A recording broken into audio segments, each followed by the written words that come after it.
ഒരു ദിവസം പ്രോഗ്രാമൊക്കെ കഴിഞ്ഞ് പുറത്തേക്കിറങ്ങി ഞാനിങ്ങനെ ബസ് സ്റ്റാൻഡിലേക്ക് നടക്കുകയാണ്. പെട്ടെന്നൊരു ബസ് വന്ന് ഇവിടെ നിൽക്കുന്നത് ഞാൻ കണ്ടു. ആഹ് ഞാൻ ബസ്സിന്റെ അടുത്തേക്ക് ഓടി. ഓടി അങ്ങോട്ട് എത്തിയപ്പോഴത്തേക്കും ഒരു കല്ലിലോ മറ്റോ തട്ടിത്തടഞ്ഞ് ഞാൻ വീണു. വീണ് ആളുകളൊക്കെ കുറച്ച് പേരൊക്കെ ഓടി വന്നു. അവര് എന്നെ എഴുന്നേൽപ്പിച്ചു. ഞാൻ പൊടിയൊക്കെ തട്ടി ഓക്കെ കുഴപ്പമൊന്നുമില്ല എന്ന് അവരോട് പറഞ്ഞു. അതിനുശേഷം ആ ബസ്സിൽ ഞാൻ കേറിയില്ല. ഞാൻ ഇങ്ങനെ അവിടെ സ്റ്റക്കായി അവിടെ നിൽക്കുകയാണ്.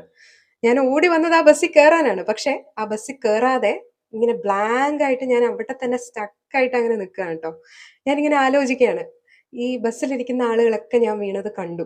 അവരെന്നെക്കുറിച്ച് എന്തായിരിക്കും വിചാരിക്കുന്നുണ്ടാവുക? അവരൊക്കെ ചിരിക്കായിരിക്കും. അവരൊക്കെ കളിയാക്കുമായിരിക്കും എന്നെ. അങ്ങനെയൊക്കെ ഓർത്തിട്ട് ആ ബസ് പോകുന്നത് വരെ ഞാൻ അവിടെ തന്നെ ഇങ്ങനെ പ്രതിമ പോലെ സ്റ്റക്കായിട്ട് അങ്ങനെ നിൽക്കുകയാണ്. ബസ് പോകുന്നത് വരെ ഞാൻ ചിന്തിക്കുകയാണ്. ഇങ്ങനെ ചിന്തകൾ ഇങ്ങനെ വന്നുകൊണ്ടിരിക്കുകയാണ് എൻ്റെ മനസ്സില്. മറ്റുള്ളവർ എന്ത് വിചാരിക്കും? ഈ ചുറ്റുമുള്ള കടക്കാരൊക്കെ കണ്ടു, നാട്ടുകാരൊക്കെ കണ്ടു. സത്യത്തില് ഈ ബസ്സിലുള്ള ഒരൊറ്റ മനുഷ്യനെ എനിക്കറിയില്ല. എൻ്റെ നാട് പോലും അല്ല അത്. ചുറ്റുമുള്ള കടക്കാരെയോ നാട്ടുകാരെയോ ഒന്നും എനിക്കറിയില്ല. ഞാൻ ആ നാട്ടിലെ പുതിയ ആളാണ്. അപ്പോ എൻ്റെ ഒരു 10, 21 വയസ്സില് നടന്നൊരു സംഭവമാണ്. അപ്പൊ ഞാനിങ്ങനെ ആലോചിക്കുകയാണ്. ദൈവമേ! ഇവരൊക്കെ എന്നെക്കുറിച്ച് എന്ത് വിചാരിക്കുംന്ന്. എനിക്ക് ഒട്ടും പരിചയമില്ലാത്ത, ജീവിതത്തിൽ ഇനി ഒരിക്കലും ഞാൻ കാണാൻ പോലും സാധ്യതയില്ലാത്ത, എന്നെ അറിയാത്ത ഒരുപാട് പേര് എന്നെക്കുറിച്ച് എന്ത് ചിന്തിക്കുംന്ന് ആലോചിച്ചിട്ട് അവിടെ നിന്ന് ഒരു 2 മിനിറ്റ് കഴിഞ്ഞപ്പോ ഞാനൊരു 2 അടി വെച്ചു. ഠിം എന്ന് പറഞ്ഞ് നിലത്തേക്ക് വീഴുകയും ചെയ്തു. തല കറങ്ങിപ്പോയി.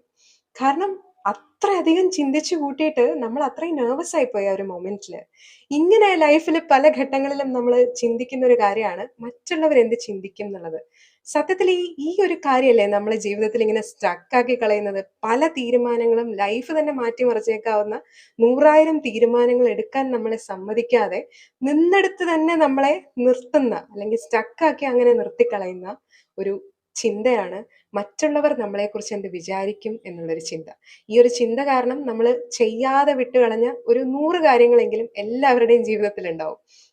പക്ഷെ പിന്നെ നമ്മളൊന്ന് ആലോചിച്ച് നോക്കുമ്പോൾ നമ്മൾ മനസ്സിലാക്കും, മറ്റുള്ളവരൊന്നും നമ്മളെക്കുറിച്ച് അത്രയധികം ഒന്നും ചിന്തിക്കുന്നില്ല. നമ്മൾ വിചാരിക്കുന്ന അത്രയൊന്നും ആരും നമ്മളെക്കുറിച്ച് ചിന്തിക്കുന്നില്ല. നമ്മുടെ മനസ്സിൽ മാത്രമാണ് നമ്മളൊരു സെൻട്രൽ സ്റ്റേജിൽ ഇങ്ങനെ നിൽക്കുന്നത്. നമ്മുടെ മുകളിൽ ഒരു സ്പോട്ട് ലൈറ്റ് ഇങ്ങനെ തെളിഞ്ഞു കത്തി നിൽക്കുന്നത്.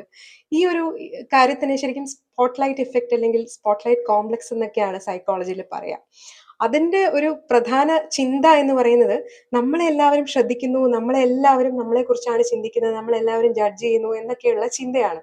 സത്യത്തിൽ എല്ലാവരും അവരവരുടെ കുഞ്ഞുകുട്ടി പരാധീനങ്ങളും, പ്രാരാബ്ധങ്ങളും, അവരവരുടെ ഇൻസെക്യൂരിറ്റീസിനെ പറ്റിയൊക്കെയാണ് ചിന്തിക്കുന്നത്. ആർക്കും നമ്മൾ ചിന്തിക്കുന്ന അത്രയും നമ്മളെപ്പറ്റി ചിന്തിക്കാനുള്ള സമയമൊന്നുമില്ല. അങ്ങനെ ഓർത്തോർത്ത് നമ്മള് ഒരുപാട് അവസരങ്ങൾ നമ്മുടെ ജീവിതത്തിൽ കളഞ്ഞിട്ടുണ്ട്. അങ്ങനെ കളഞ്ഞത് കൊണ്ടാണ് ഇന്ന് നമ്മൾ എവിടെ നിൽക്കുന്നോ അവിടെ നമ്മൾ നിൽക്കുന്നത്. സോ ഈ ഒരു ചിന്ത ഒന്ന് മനസ്സിലേക്ക് കൊണ്ടുവന്നുകൊണ്ട്